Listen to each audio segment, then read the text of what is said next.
Good morning and welcome to Redeemer Lutheran Church. I'm Pastor Gary Lodeholt. There's no secret that we live in a divided world.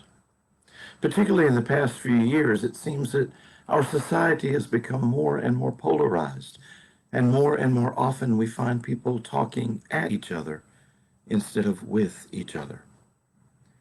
It's an age-old problem. People talking to be heard instead of to understand.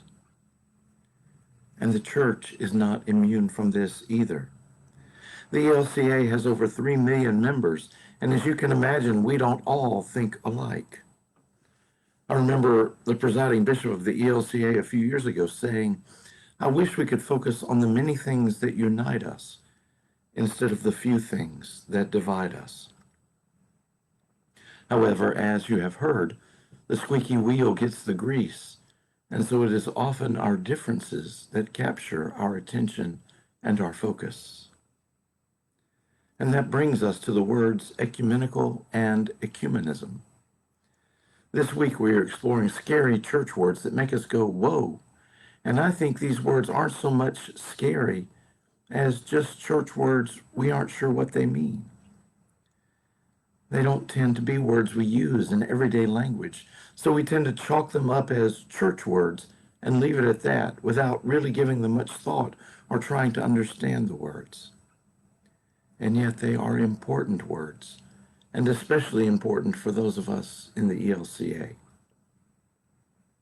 The words ecumenical and ecumenism have to do with seeking to overcome our differences and to unite the church. Now, when I say unite the church, the word church has a capital C.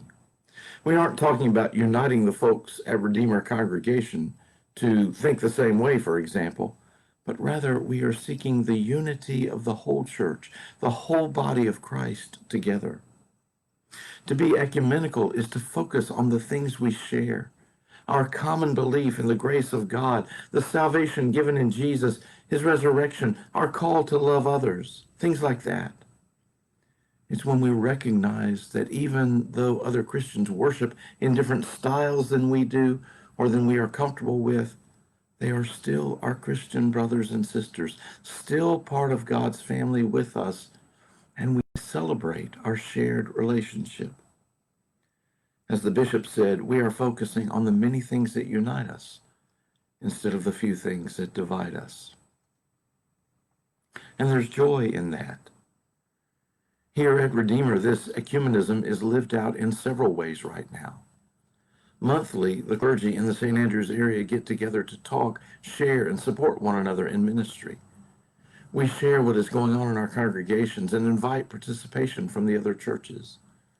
We represent 2 Presbyterian congregations, an African Methodist Episcopal congregation, an Episcopal congregation, and our Lutheran congregation. These congregations gather for a community worship service on Thanksgiving, and this past year on Good Friday as well. And most recently, our youth group and the youth group from another of these congregations have met for youth events together. So when we talk about being ecumenical, it means we are open to understanding that we all belong to Christ and that we are seeking mutual understanding. As I said earlier, this is particularly important for us as the ELCA. The ELCA has become known as a bridge church. What that means is that we are in conversation with many other denominations and seeking this kind of unity and mutual relationship. In fact, in some cases, 2 churches that won't discuss things with each other are both talking with us. I would submit to you that that's exactly the kind of bridge that Jesus would build.